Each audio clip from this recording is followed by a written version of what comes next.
Thank you for returning to this show. It's been a while since episode 15. It's a delight to have you back. Great to be here. I have been exploring a lot. You've been exploring a lot. Things in the world are literally exploding. It's time we dive into this. Yes. And so the initial seed that emerged for me is somewhere in your writing or work, or it was in a space you were in. There was some mention made of a distinction between different kinds of processes, and it resonated, it mapped onto a similar distinction I've been exploring.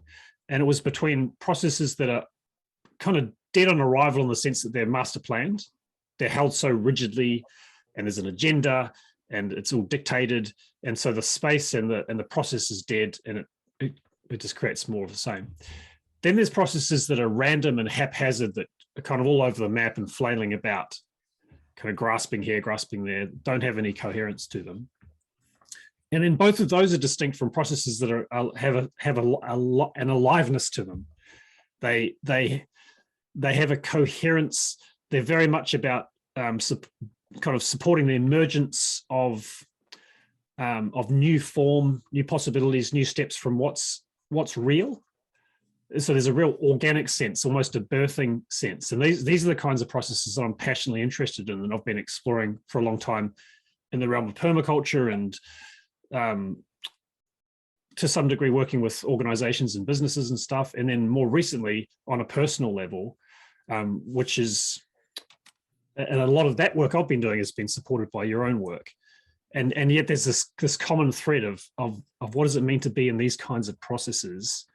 And I was excited at the possibility of exploring the dynamics of that, given that I know you have a lot of very real, lived, useful, practical experience from your domain, and there's all these different flavors that I thought we could pull in. But that was where it started. Well, I'd like, as we're getting started, to throw in two things. One is a term that we've been using powerfully, effectively, called game world. And it's not something in common language outside of video games and that kind of thing. But in terms of human interactions, and it's a powerful aid, I think, to dive into this kind of stuff if we understand that humans interact with each other through constructs, negotiated constructs that have a context, rules of engagement, a codex even, and that formal structure is what allows us to freely create in that domain. And that structure, we've just given the name game world to it. So there's sports, it's easy to see that if you have a game world like soccer, and you change one rule in the game world, for example, letting each team have a live animal on their side, or a bicycle, or you add another ball in the game, or that each team that makes a goal then gives one of their players to the other side, and the game goes like this. And every time you change one tiny rule, you have an entirely new game. But the thing is, what we forget is that culture is a game world. Government is a game world. The idea of a country is a game world. Business corporations are game worlds. On and on and on. The post office is a game world. So we have so many game worlds, and to take responsibility for the possibility of renegotiating or redesigning a game world to make them regenerative, or to create different kinds of relationships between people, or different value systems, bringing different values, is a huge doorway that's just opening now. And so in short, the people that we're working with in possibility management are being empowered to open doorways and build out new game space that people can then occupy to create a totally different culture called archearchy, the culture that comes after matriarchy and patriarchy. So I wanted to add that word in the word game world. Yeah, thank you. Yeah, and let's take a moment to let that really land for people. So, for example, permaculture is a game world. making Yes. permaculture stronger as a project is a game world. It's nested within this larger game world. What I'm calling living design process is a game world. So it's this label for a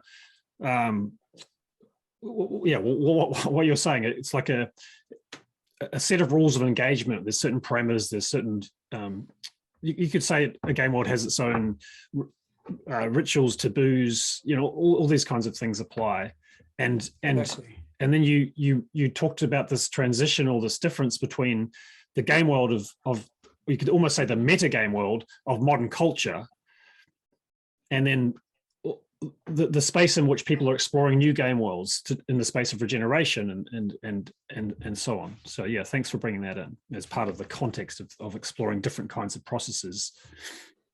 And the other thing I wanted to add in is that the game world of modern culture, I would refuse to call it a meta game world, just to be clear, because it's otherwise you make it too complex. But it's very, very simple. The capitalist patriarchal empire is a very simple game world to understand. It has a context and rules of engagement and all the same. So what I wanted to throw in was, since we were born and raised in this modern culture, that also put us into an education system, an education system that focused almost entirely on the intellect, that we're confronted with facing a world or a universe actually where these processes are occurring, and they're natural, evolutionary, transformational, life, death, and in between processes are occurring, and we're trying to understand them with our mind. And the mind has this inorganic quality in its logic and in its synthesis of what is so. The synthesis is inorganic, and yet what's occurring all around us and even within us is our organic processes. And organic processes include the transformational element, which is this chaos part. And so for us to get out of our mind enough to wrap our mind around what, these evolutionary processes that are so obviously tacitly in the natural world, and we ourselves, and all 5 of our bodies are in this organically evolving transformational world, and yet we're trying to understand this and talk about it with a mind that has linear yes/no logic and polarities that make sense in our mind and have no basis in reality. We fabricate models and try to put them on reality, and then we don't even see the rest of what's happening because we're inside of our model world. I mean, that's what we're faced with when we're diving into process. Thank you. Let's explore that a little bit. And to be clear, I'm not taking from what you're saying that the mind is wrong or bad, but that it's overly dominant. It's become sort of like a tyrant, and we're trying to pull everything through this kind of little part of us, or it's not even that it's little, but squeeze it through one aspect of who we are. And to me, this does tie in directly to this distinction I'm making, because so often what it is to me that kills the process is that we're trying to run it intellectually. And usually what that means is exactly what you're saying: pulling in a model, pulling in a map, pulling in a plan, pulling in a framework, and then imposing that on reality, as opposed to really relaxing into all of who we are.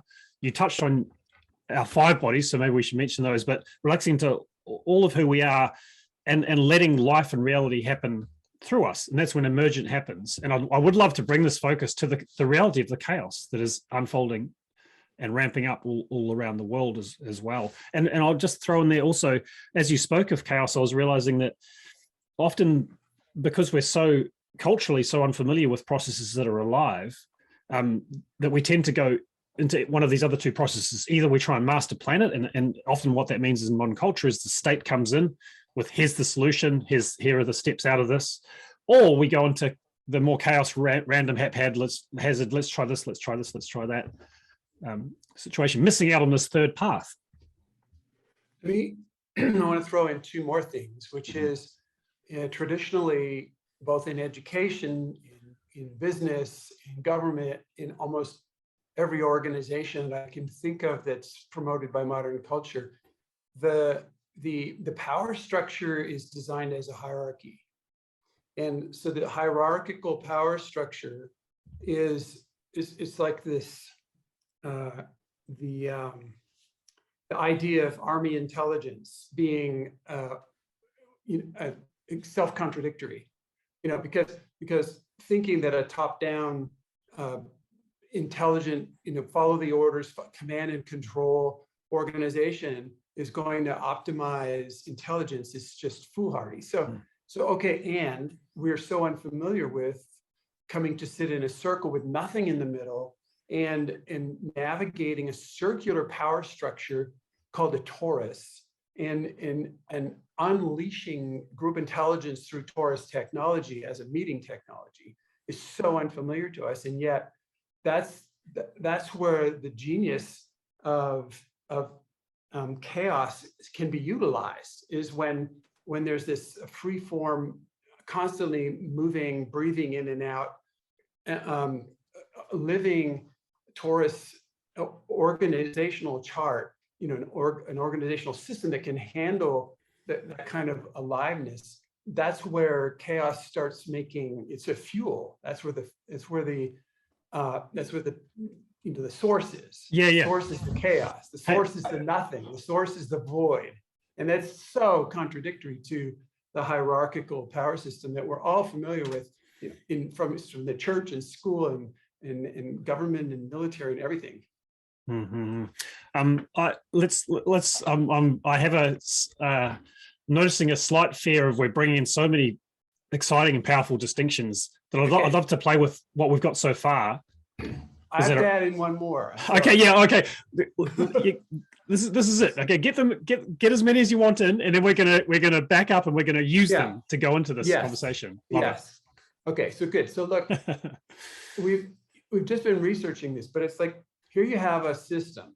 You have a known system, a present system, a current system, doing whatever it's doing. And you are an agent of problem solving, let's call it. But actually you're an agent of healing, perhaps. Or maybe you're an agent of facilitation or evolution or transformation even. And so in order to have this meta relationship, like to the existing system, in order to have the overview or the ability to navigate the evolution, you actually need to go to the edge. And so here you are, you've got a system and you're going to the edge of the system. So you have this overview. And then you're in a situation where you look back at your system and you're going, this is not working enough. This is not working well. This is failing. It is not attractive to go back into the system and fall asleep, be a zombie, and pretend as if everything's going to be okay. At the same time, you're standing at this edge, and what's out there is nothing. And so in both cases, we have this emotional response, and the emotion is fear. So you stand at the edge, and your fear about going out, stepping out into the unknown, but also fear about going back into the known and thinking that everything's going to be okay. It's not going to be okay. And so to have this conversation, for somebody to think they're going to be able to apply what we're going to talk about in this conversation in their everyday life or their work life or their project life is to recognize the necessity of getting competence in navigating your own emotions consciously, and not having the unconscious reaction of it's just, I'm afraid, I go away. I'm afraid, I leave. Fear is bad. Fear is wrong. Anger is bad. Anger is wrong.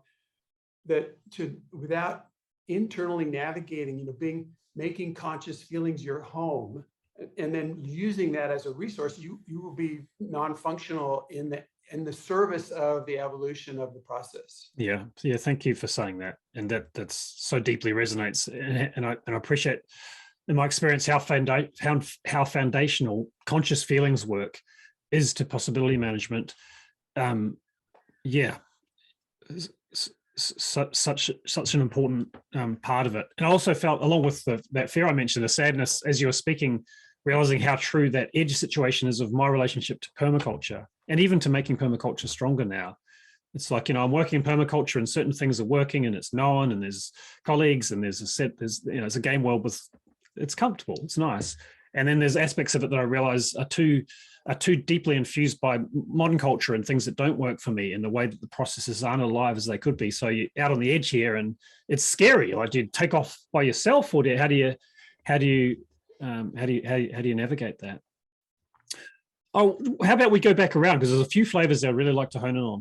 One thing you mentioned was this, and this, we'll have some links to these things, but you mentioned this idea of a torus, or coming together in a circle where there's nothing in the middle. And I like to explore this idea of nothing, and also pull in this idea of chaos, because a core aspect of my understanding at the moment of what this third path in terms of processes, it's not over planned, so it's not dead from the start, where in a way you're coming up with a plan, you're throwing that plan into the future. And sometimes I describe this as drop kicking corpses into the future. Like, you arrive, the future catches up with you, you arrive in the present, it's already dead, right? Because you've already got this dictated kind of impositional frame. Or you're just completely lost and all over the place and just trying this, that, and the other thing. That middle path, if the process is alive, this idea of being with nothing. So, and part of what that means for me is that in the space where there'd usually be a plan or some random grasping for something, there's nothing. And yet there is something, and the analogy I use is DNA. There's some kind of purpose or intention. It doesn't put anything in the space in terms of what needs to happen, but there's some kind of something that acts like DNA. And to me, there's something in there that's really, really important. I don't know if you want to speak to that, and then I'd love to come back to chaos. Yeah, I want to go back. I want to take it into a real practical application of what you just said, which is, let's say I am in relationship with somebody, could be a colleague, could be my partner, even my kids, or the neighbor, anybody like that.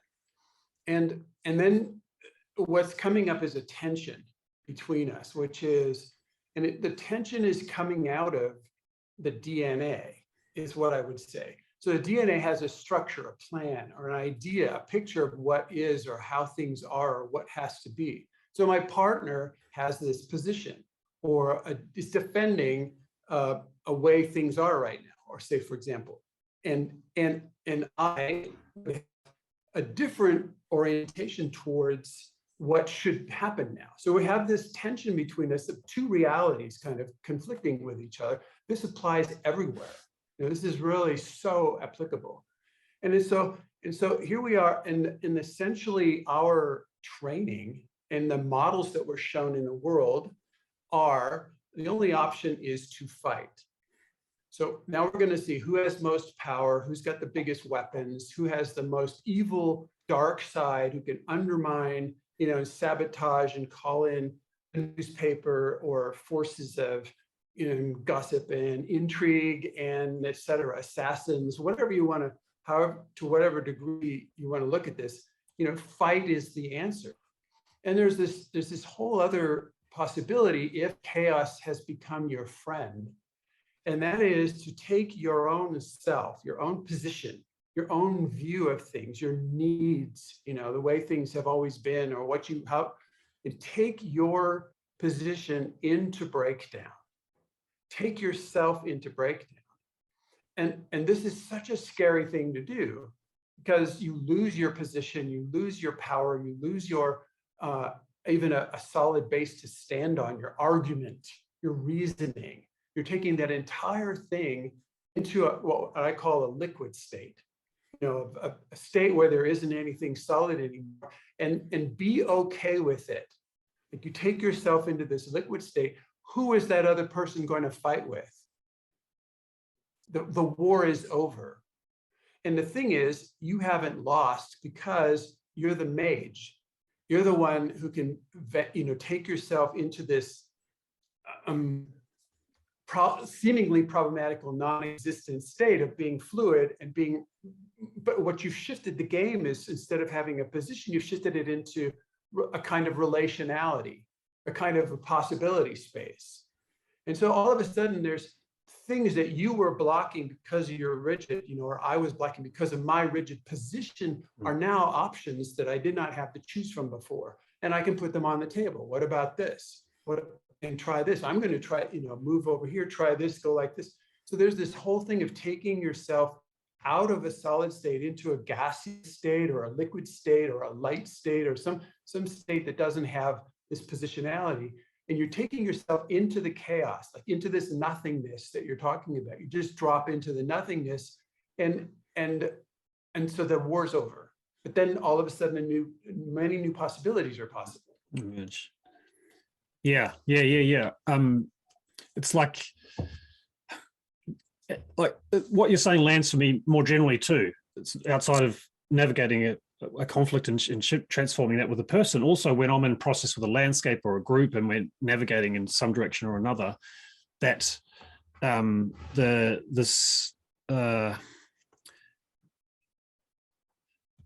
possible to dissolve your attachment to all your stuff, your beliefs, decisions, assumptions, to your understandings of how things need to go, and in a way fall in love in the moment with chaos, with reality, and which I've experienced this in my design work, and it is so scary at first, but then immediately it's like my role shifts. Rather than having to have the answers or even have my shit together or be the professional, cool, calm, collected expert or whatever, I'm liquid too, and no one knows what the fuck is going on. But we are, rather than going to the random or haphazard, we are present to what's happening, and we're open to the possibility of something emerging that doesn't need to come from our mind or whatever, that's there waiting to be born, and we can support its emergence. And so often what's there is going to be such a beautiful reconciliation or resolution, or it's going to harmonize what matters to everybody and what matters to the land. And it's we just, our mind is too small to discover that thing, you know. Yeah, I mean, you're talking from experience, and the bridge or the gap between the survival, grip onto this position and letting go into the liquid state it's almost like this act of faith.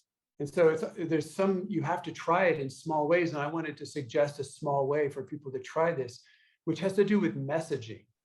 So it's so common for a message to arrive, an email to arrive, and you get it on your screen, and there's emotional charge in the message that triggers emotional charge in the reader, in me. And so here I have, and so the automatic response would ordinarily be, I just get on my keyboard and I start messaging back. So here's this hard, solid thing called a message, black and white on the screen, and I think I understand what it means. And then I have this reactivity, and I'm going to put back my position, my argument, my reactivity, and we have this little war going on. And so this is so common in everyday life, and it's actually, there's this shadow part of ourselves that I call the gremlin part that thrives on this kind of low drama interactive, I win, I'm right, you're wrong, this whole kind of this war, the war zone. And the way to get off it is to pick up the phone and call the person instead of typing any word back. And I've done this so often in the last few years. I get one of these emotionally charged messages. You're doing this, you're not doing this. I heard this rumor about you. You can't do this.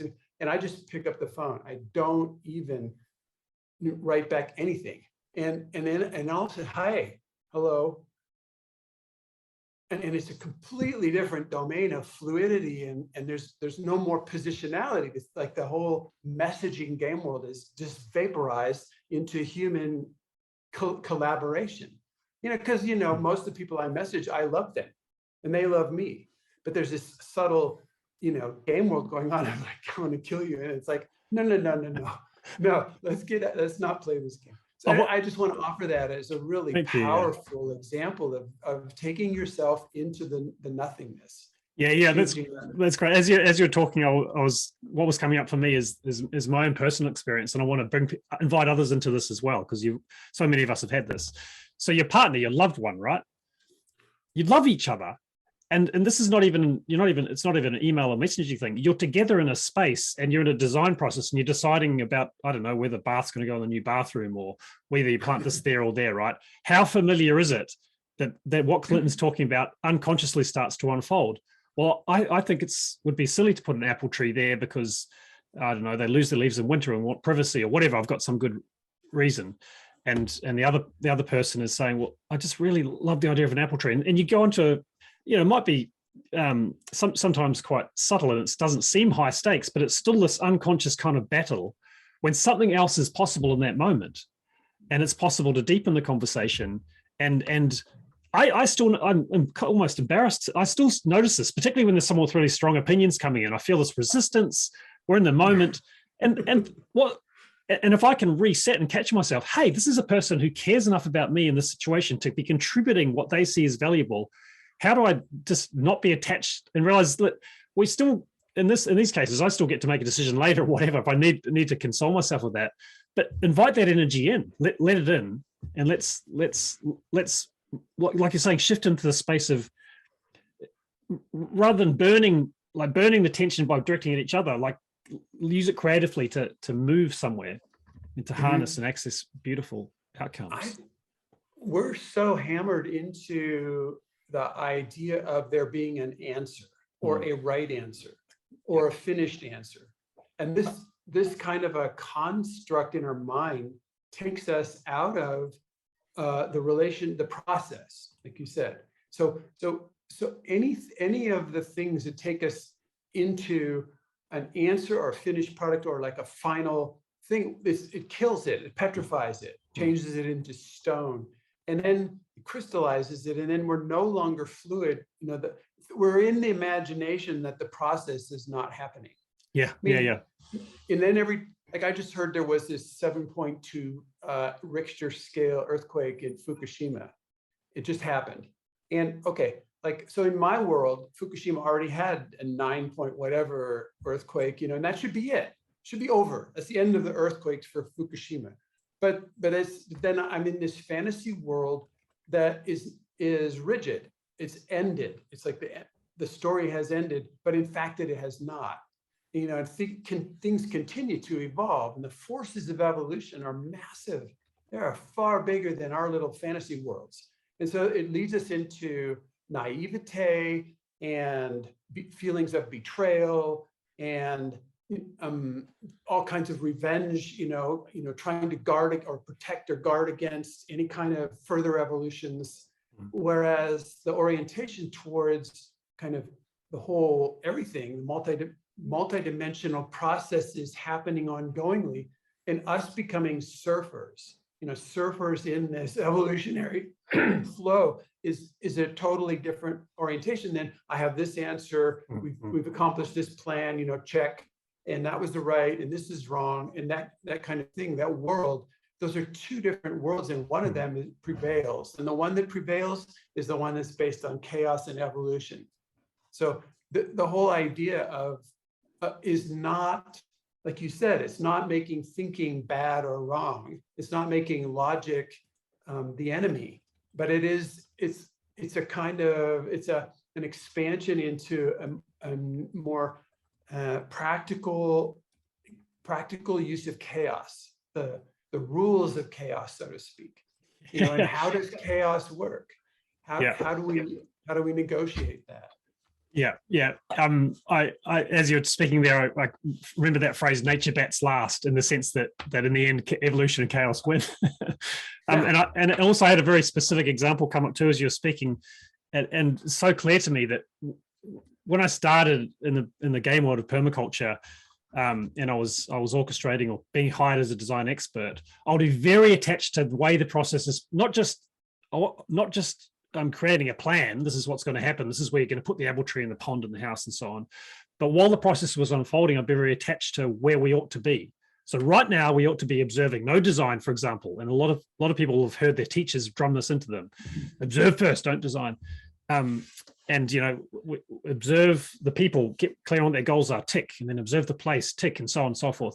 And of course, like you're saying, the world doesn't. It would be such a terrible, puny, boring place if it did fit perfectly into our plans, but it never does. So like you're dealing with clients and they're jumping around and they're so excited, and now they're telling me about this thought they had, and in the past it's like, this is bad, this is wrong. I've got to get them back to where we should be. And my understanding of what the process is, it's a linear sequence. Just to totally relax and be like, sweet, okay, this is, And sometimes I would make decisions and guide them, but really invite it and be almost just like be in love with, be allied with reality. Right now, this is coming up. How can we gain from this? And all right, looks like this wants to happen first. Just getting out of that fighting thing. And I really wanted to come, you mentioned the wave, and I'm glad you did that, because one I just said like three things I was hoping we'd touch on.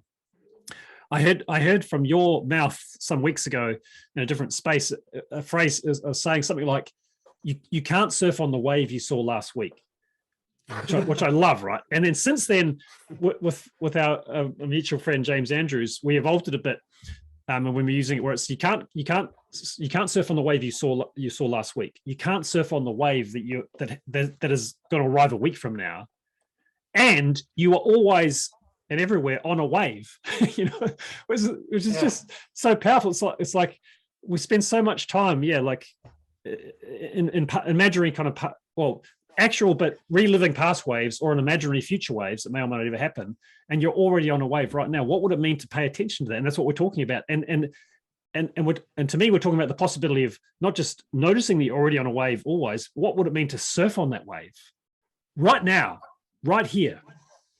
Wow. I'd like to take what you just said and make it really personal. What if you are the wave? What if the wave is not your circumstances? The wave is actually you.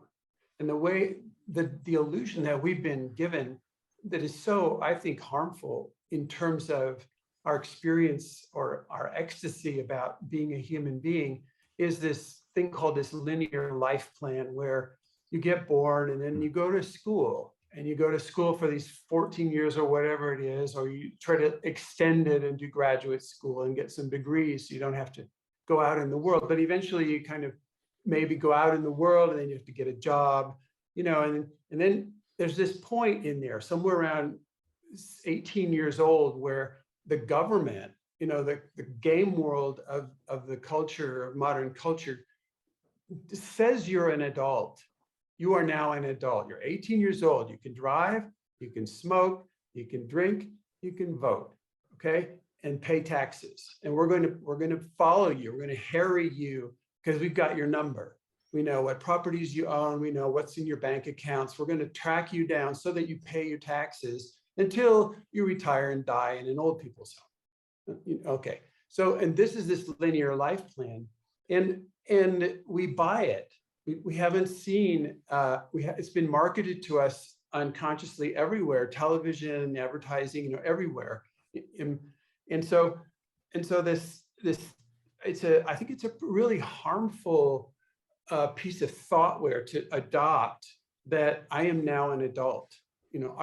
At this point, somebody becomes an adult, and it's so easily disproven. I mean, to look at theoretically adult people holding positions of power in any kind of hierarchical game world, from the corporate world to the government world to our own personal game worlds, possibility management, and permaculture. In those game worlds, there's positions of power.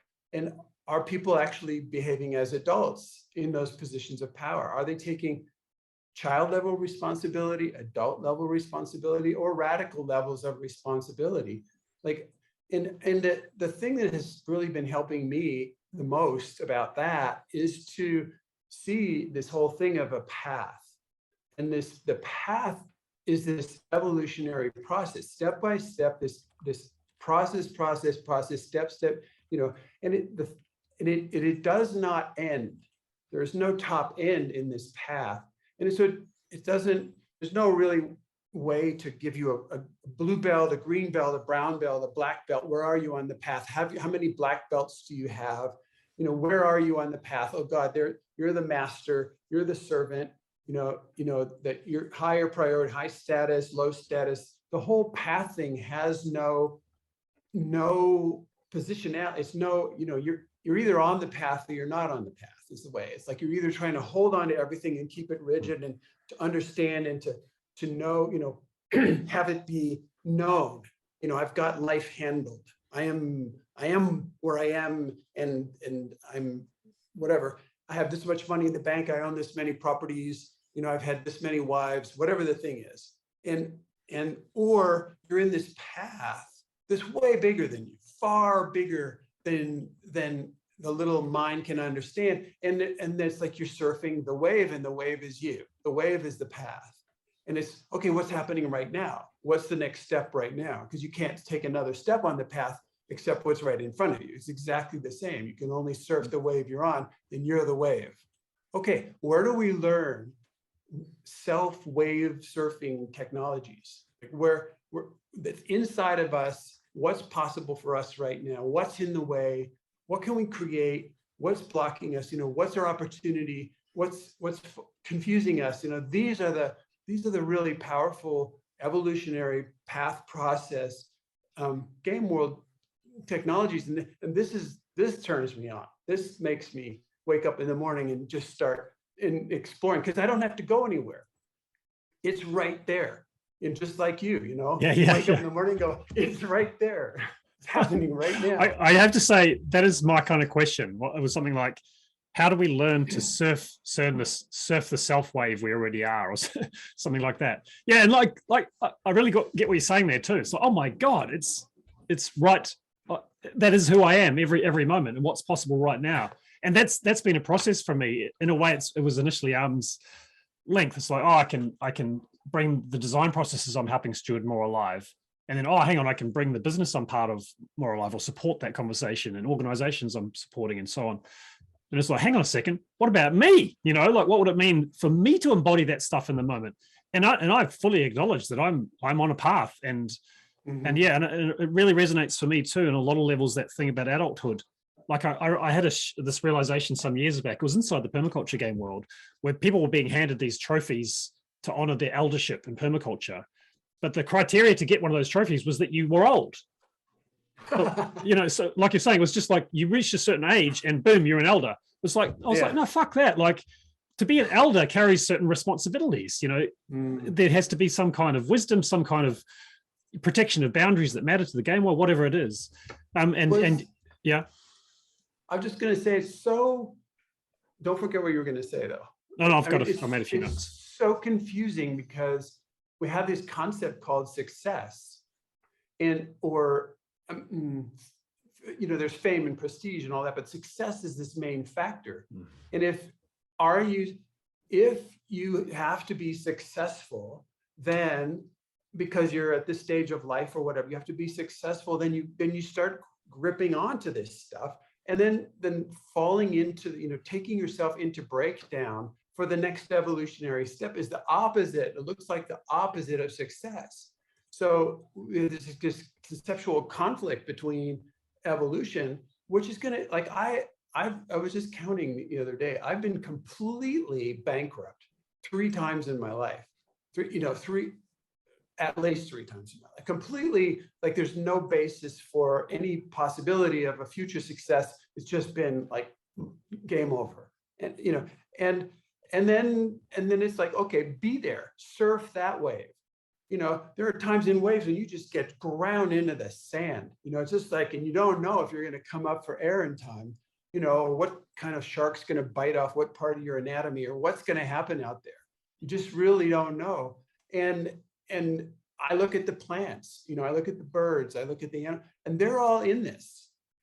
These plants are fighting to the death for sunlight or rainwater or minerals, or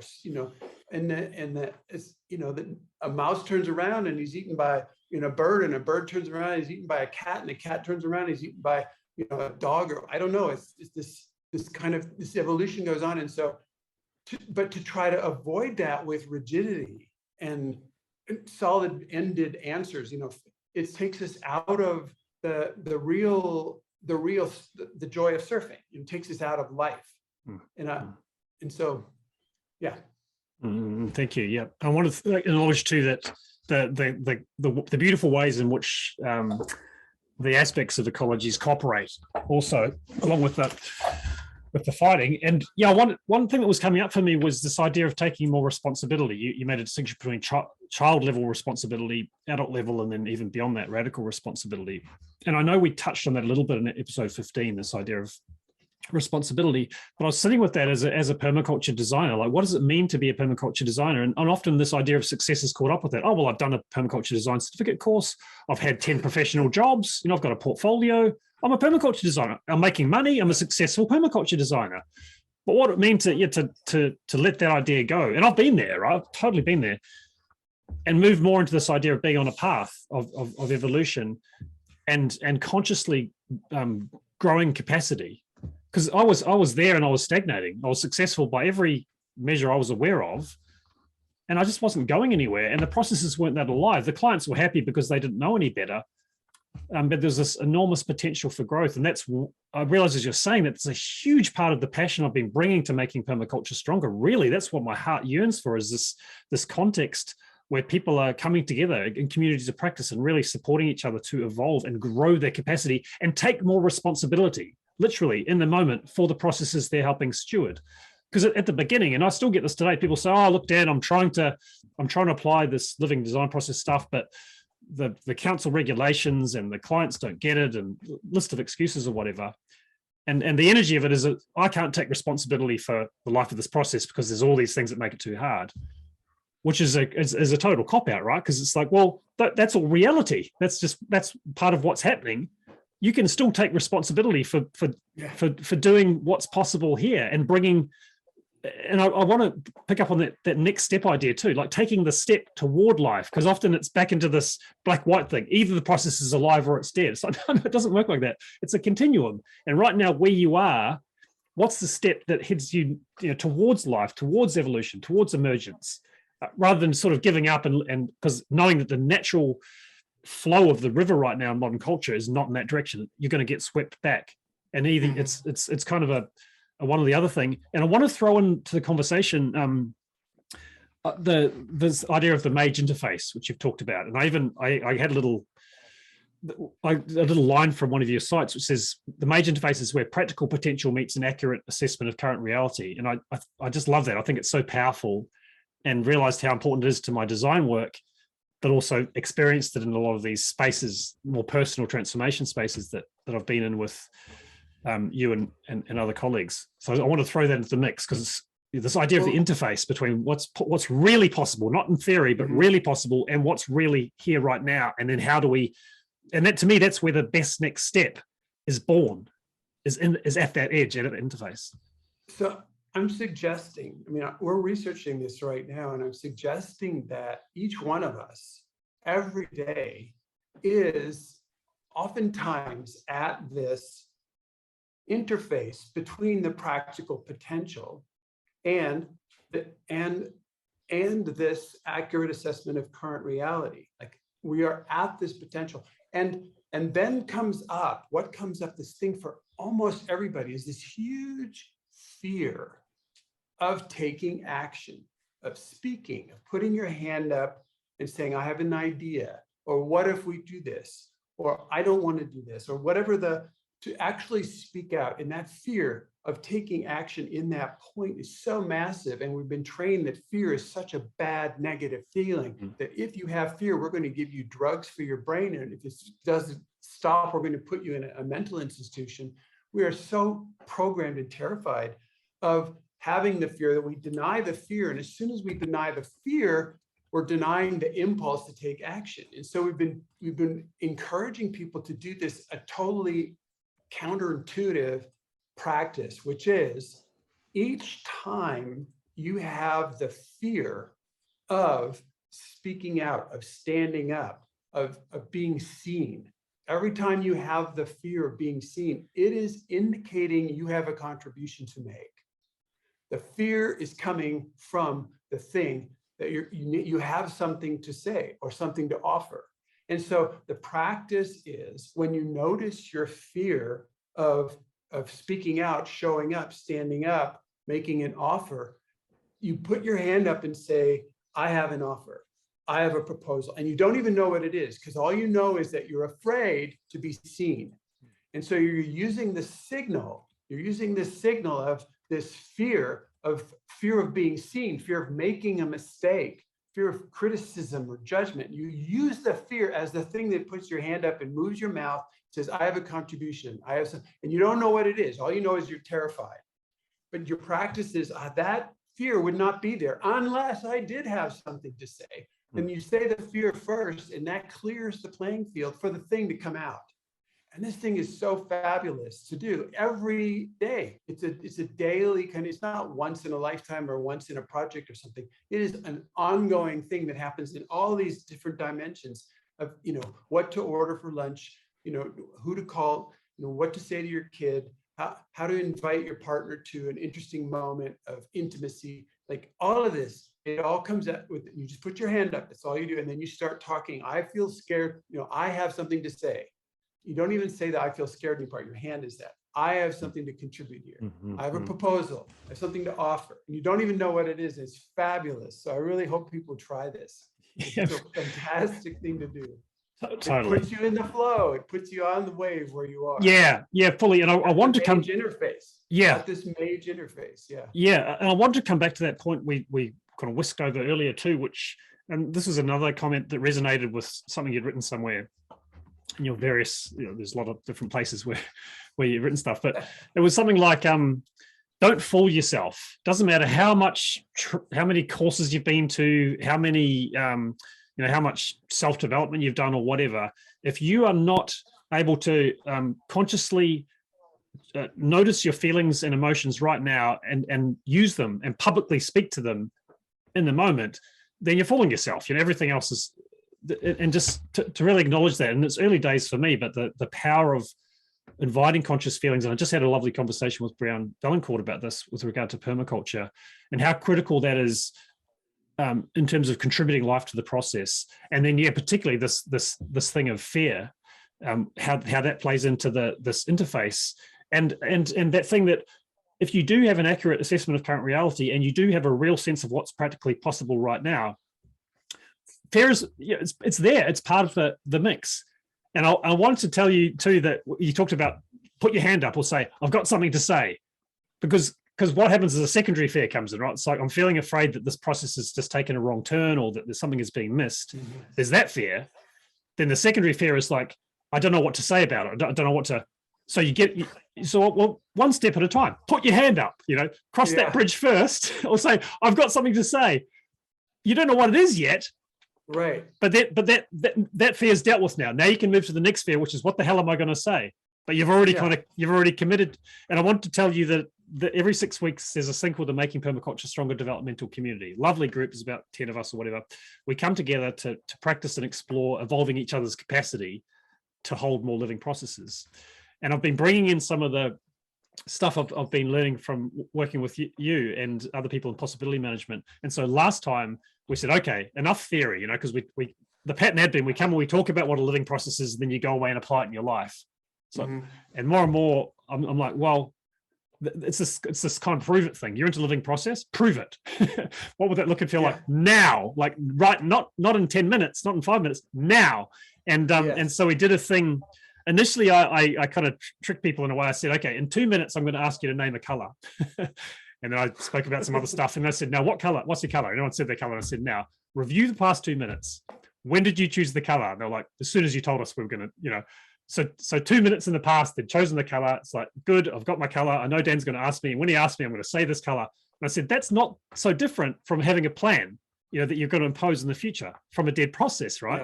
Yeah. And then we went straight into a thing where it's like, let's practice speaking from the unknown, which is when you start speaking and you actually invite yourself into this experience as I'm saying a word and I don't know what the next word is. And now I've just said it and so on. And it's scary as hell. And something that is so incredibly foreign to us in modern culture. And it was so much fun. And the life it brought to people's faces and the energy of the space was incredible. And it was so directly relevant to design work because this is needed when we're speaking with clients, when clients are speaking to us. And so it's the feeling stuff. And it's there's a quote I think of often, which is a life fully lived is a continuous free fall into the unknown. And a living process, it's just how it goes, right? Like you have to be falling into nothingness and letting things emerge. And it's scary. And that's not a bad thing. So to get, I just want the people watching to get it that, we can talk about it. Being scared is not a bad thing. Okay, well, I mean, that's a concept that is far less powerful than the programs that have been, hammered into us for decades.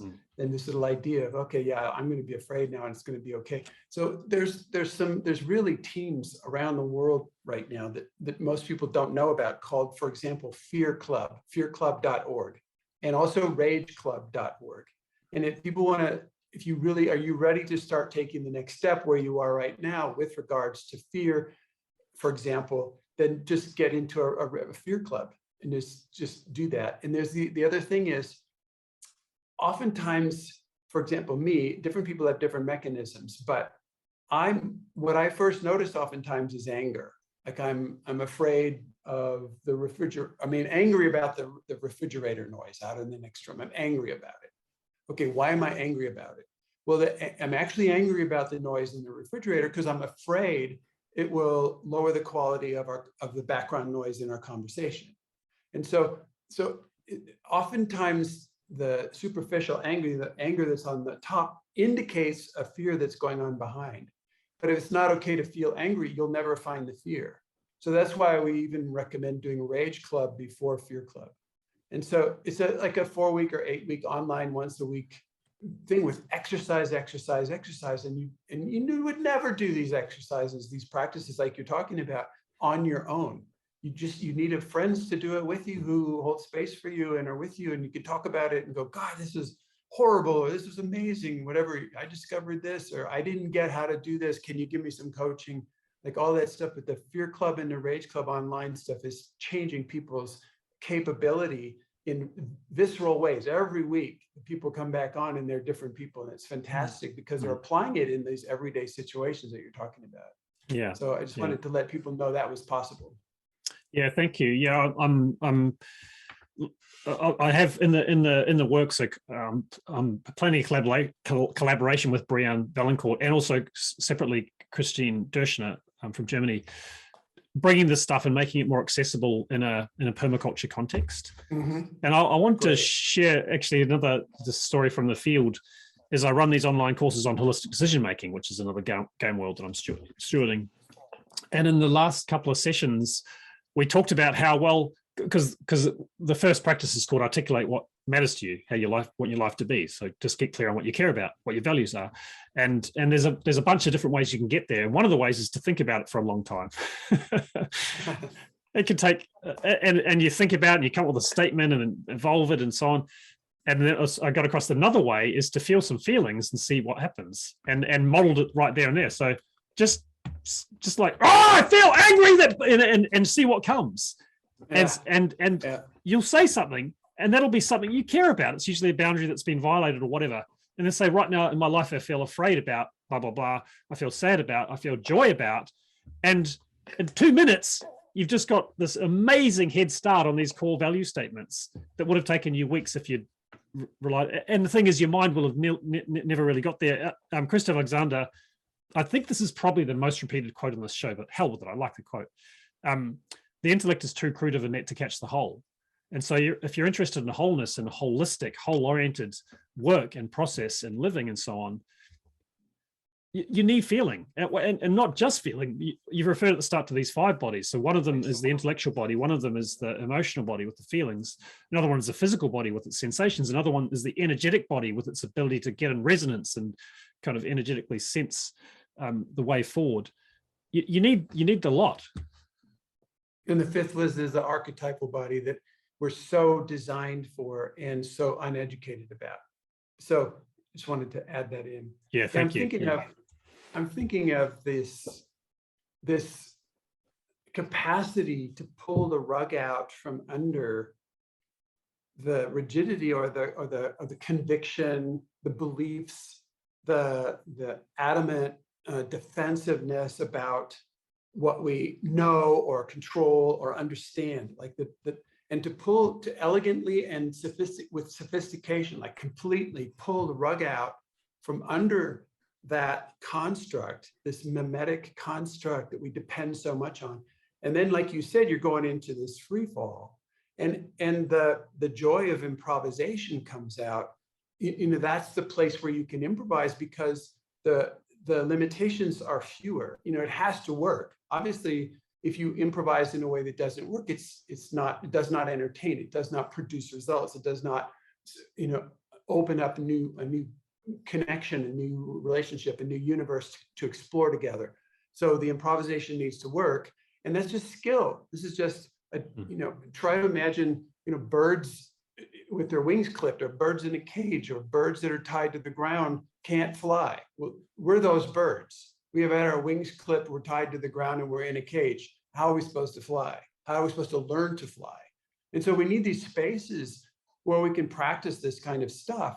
And one of the things we recommend is a possibility team. So there's a website also called possibilityteam.org that explains how we come together to make a safe space for experimenting in groundlessness. I mean, there's this quote from Pema Chodron, who's a Buddhist practitioner, and she says the nature of reality is groundlessness. And it's like, okay, this is very different from the modern materialistic, construct of things that are known. I think, therefore I am, this kind of construct.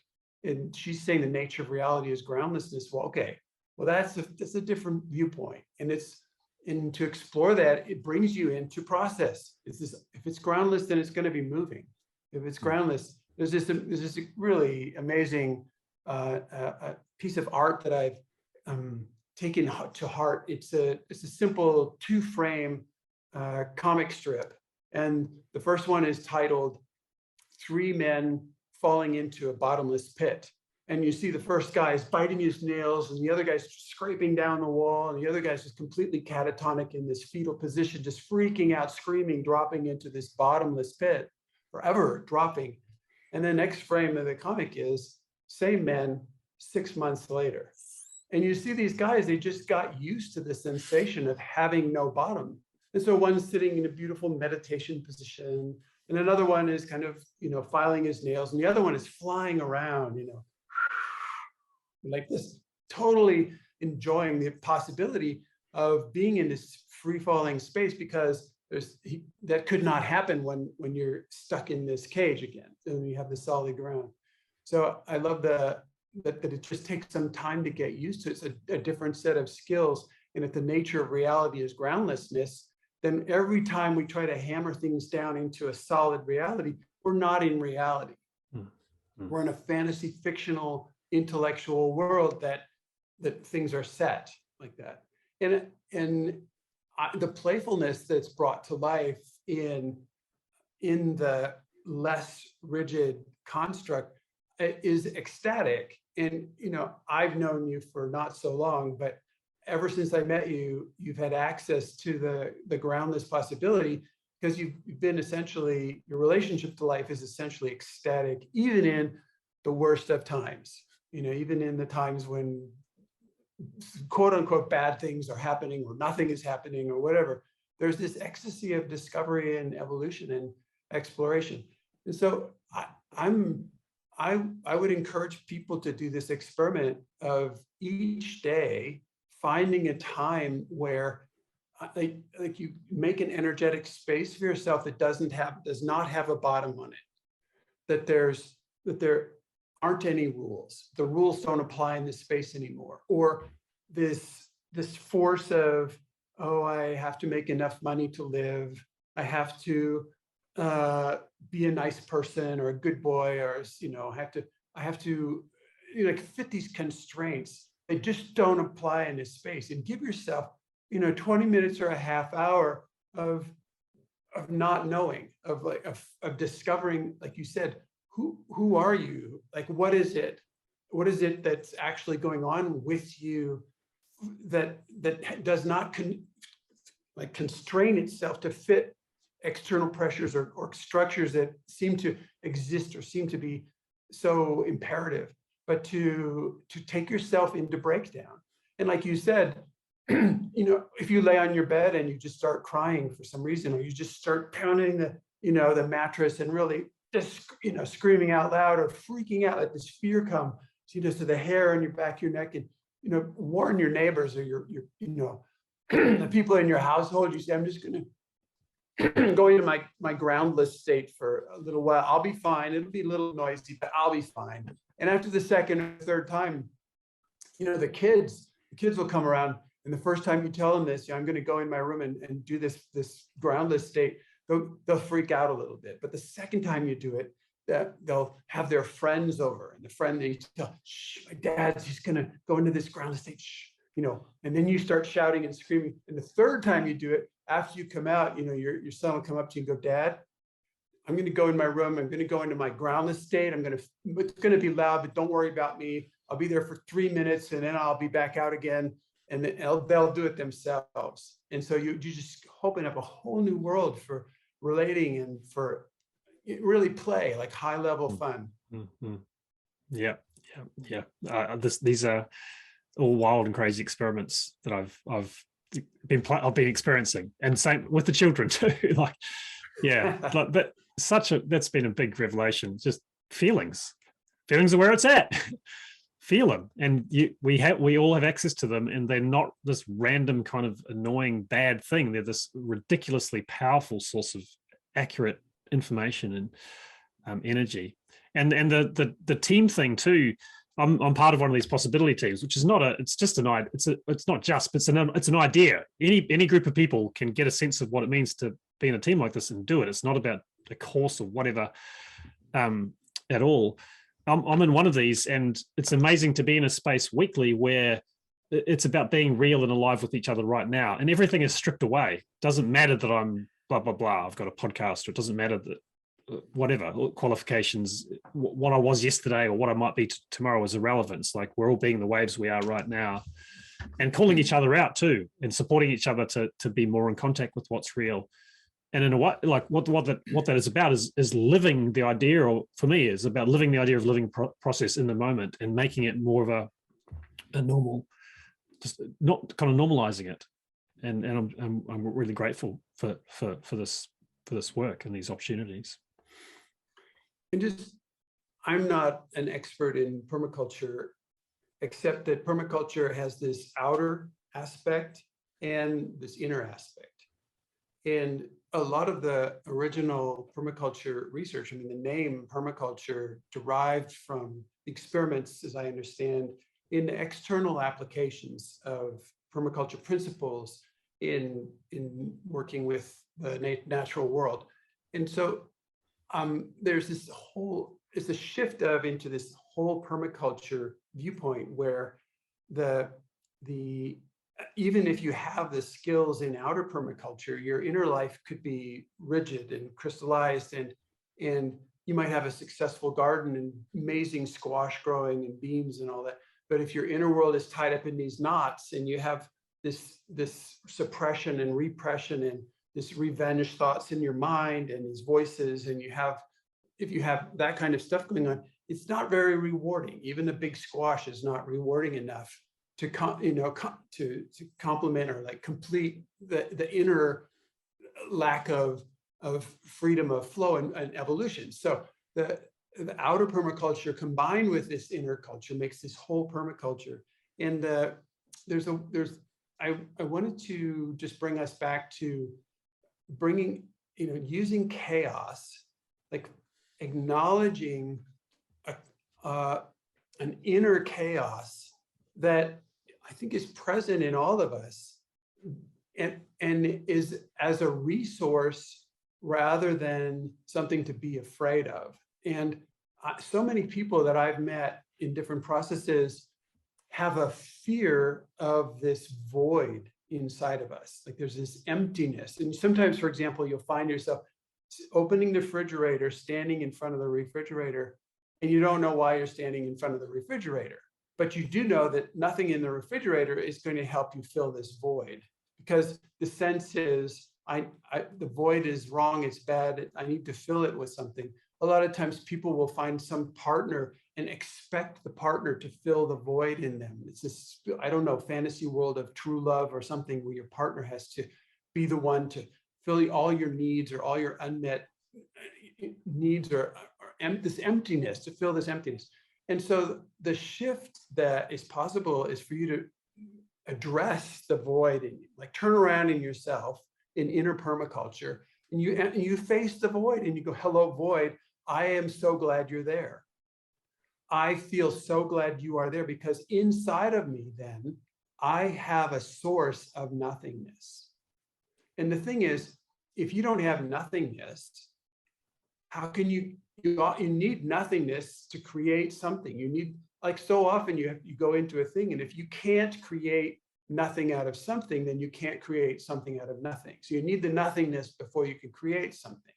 Like, if there's something already there, you got to take it apart first before you can build the next thing. So you already, each of us, I think, were born with a source of the void, the absolute nothingness inside of ourselves as a resource.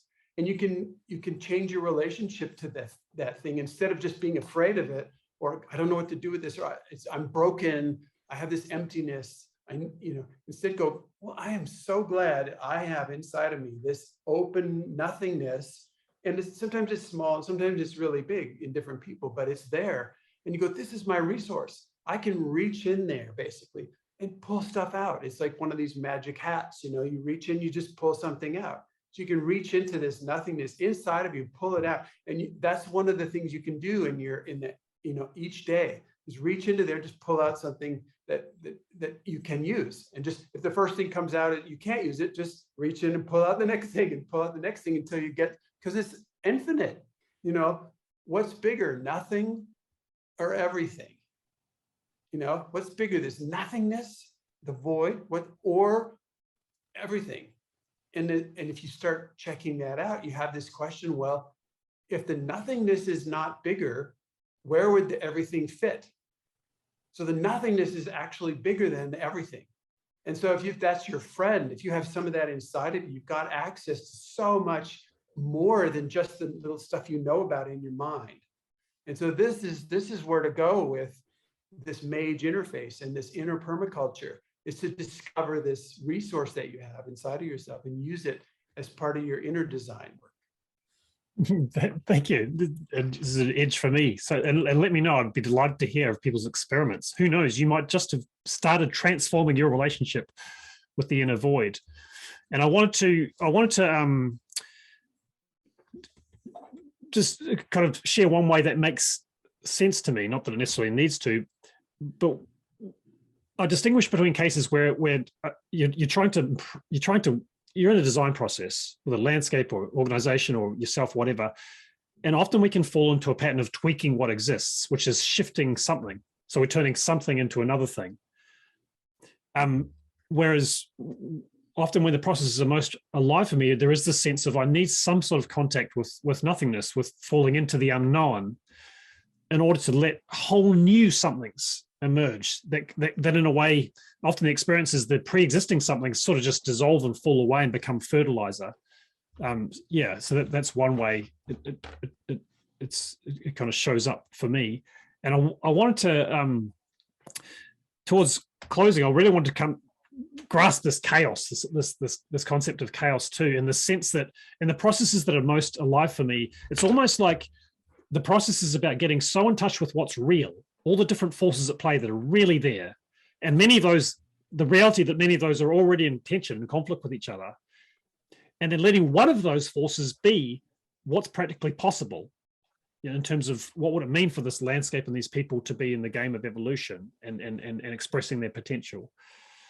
And then being with the reality of all these forces that can get to a point where there's just so many and there's so much conflict that the whole thing just drops into chaos like a wave breaking.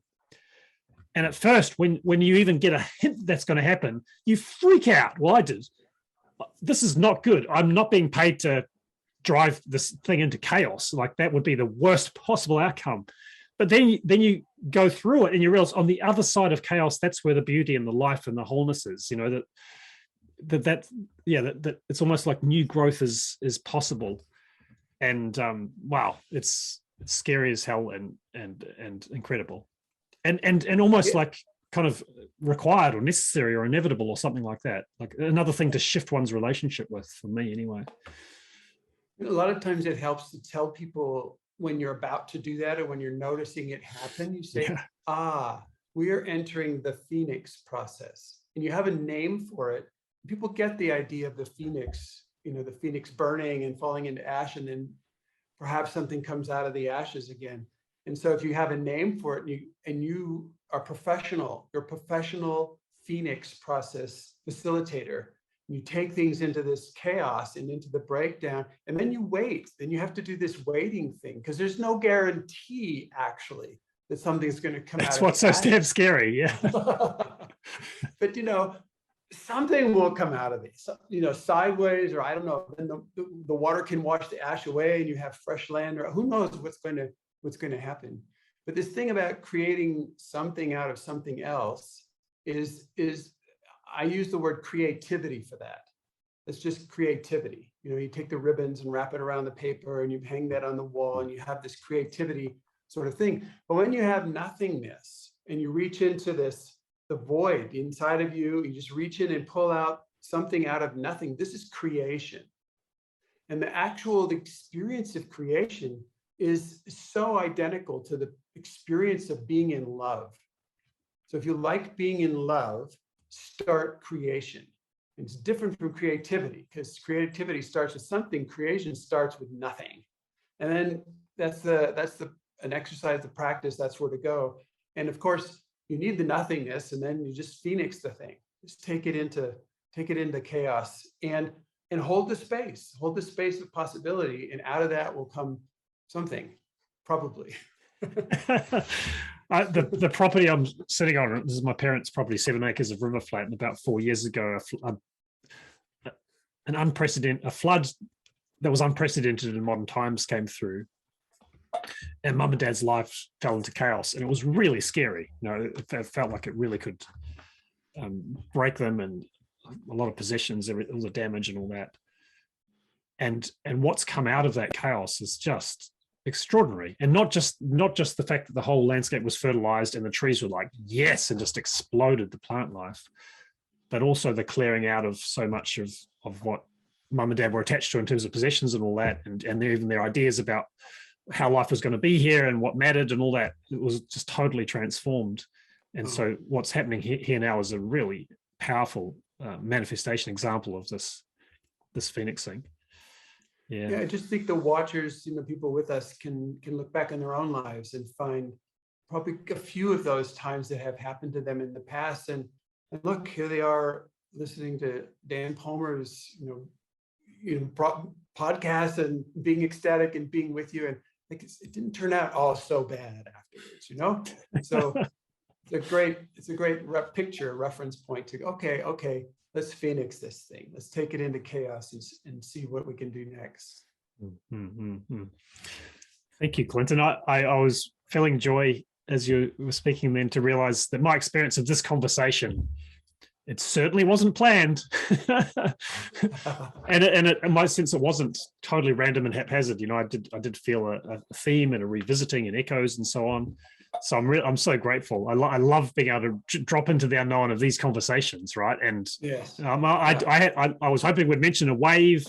I thought I'd start by mentioning the 3 processes, but that was about it, and everything else emerged. And it worked. Yeah. Well, it worked for me. I've had a really lovely time, and thank you. Thanks, Dan. Looking forward to next time. Have a great phoenix process. Likewise. Okay. Keep it coming. Thanks so much, Clinton.